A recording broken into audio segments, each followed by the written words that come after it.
Hello YouTube, I'm working on this Maytag washer. It wouldn't drain, and sure enough, there was a broken wire here in the drain pump.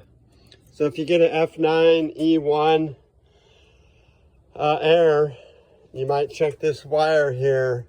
The way it's kind of restricted with the cover on there, it seems like this is a common problem where this wire will break here. Anyway, hope this helps.